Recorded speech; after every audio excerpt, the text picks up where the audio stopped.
Today I'm going to do the cigar flavor notes of the Montecristo White Edmundo.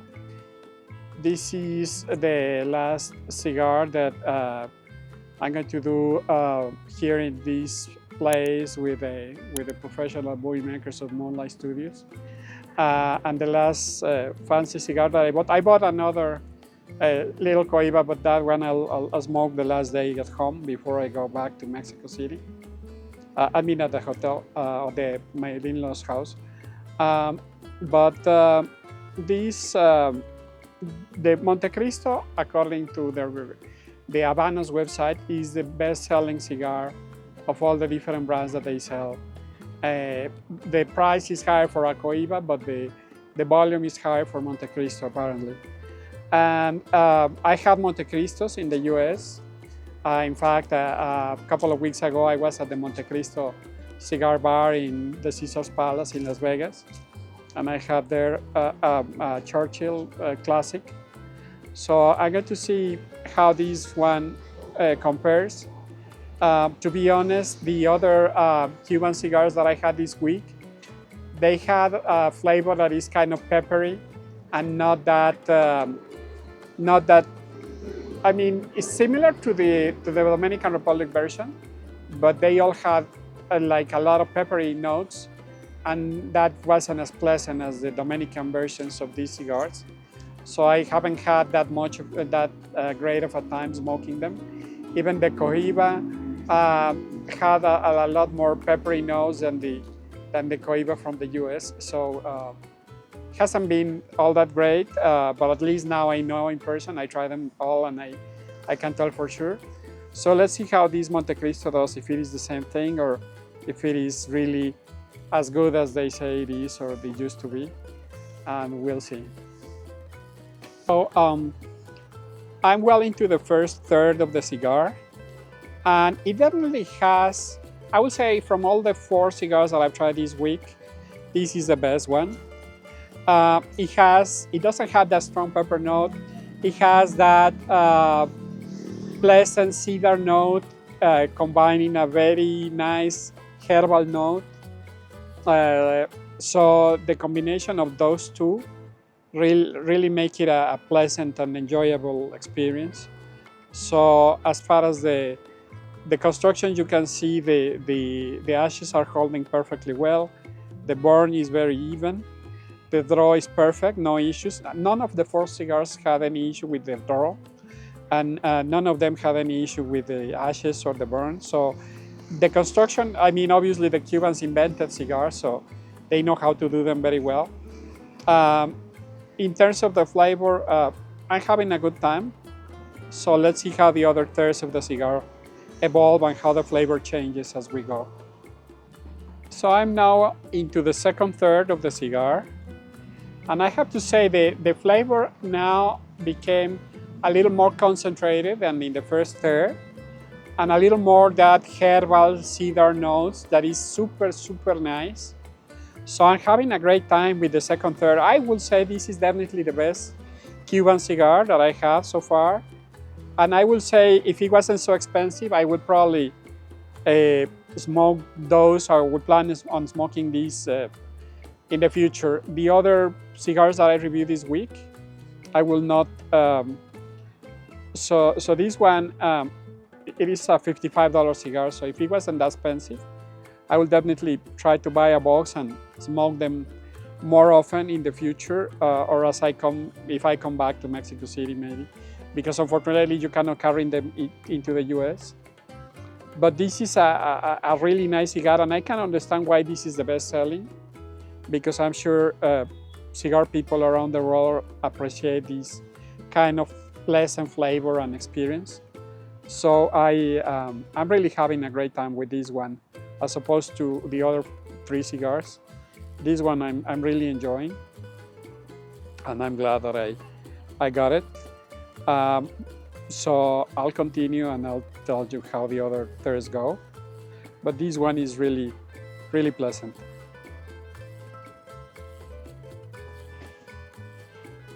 So in terms of the cigar flavor notes, this is a white Edmundo, like the tag says. The brand is Montecristo. The shape is a Robusto. It is 5 inches by 52 ring gauge. The occasion is my vacation in Mexico City. The cost is $55. The manufacturer is Habanos S.A. The manufacturer location is Cuba. The wrapper origin is Cuba. The color is Colorado. The binder origin is Cuba and the filler origin is Cuba. In terms of the flavor meter, all of these Cuban cigars are medium to full. They are not mild by any stretch. They are definitely full of flavor. The flavor of this one is complex. Upon the first puff, you get these woody and creamy notes that are very strong. Then upon the second, you get more like leather and herbal. The herbal is really nice. I don't know what herbs they use, but it's super, super nice. Then you get a little bit of earthy, a little bit of sweet, and somewhat toasted.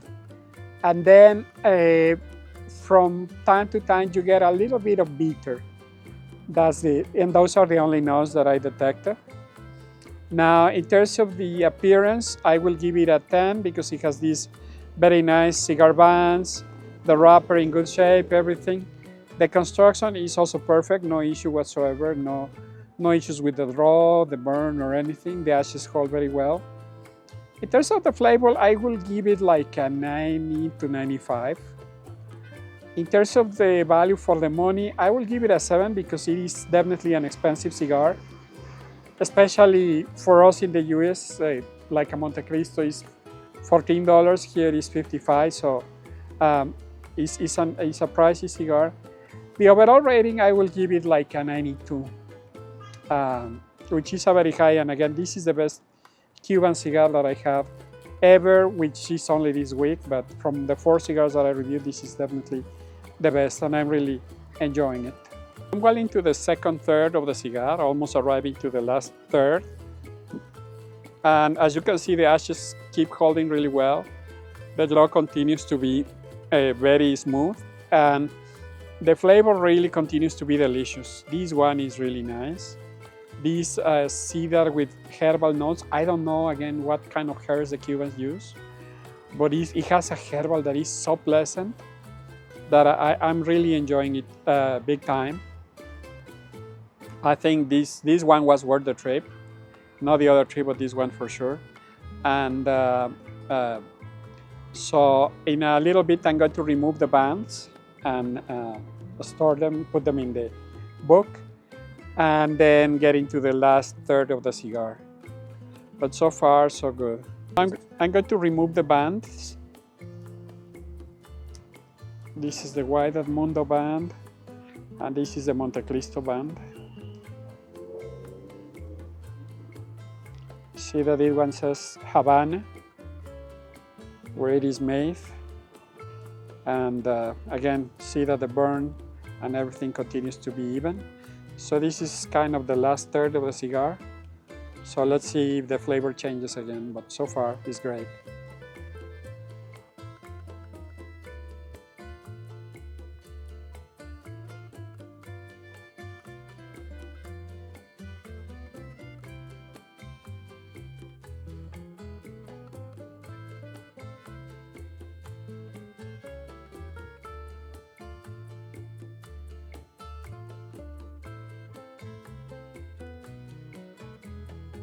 This is because the weather here is so dry. So a cigar needs like a 60 to 70% humidity. And here, yesterday was 41, the day before was 19%. I didn't check today. But the cigars start peeling, so let's see if the flavor changes or not. But I'm going to try to even, and once it peels, obviously the burn stops being even, so I'm going to try to smoke at least another inch and see how it goes. So humidity level, you can say that it is 44% today. Again, a cigar needs like 60, 65, 70% humidity. So 44% is too low, and that's why the wrapper is peeling. This is not the fault of the cigar, it's really the fault of the weather that we have in Mexico City.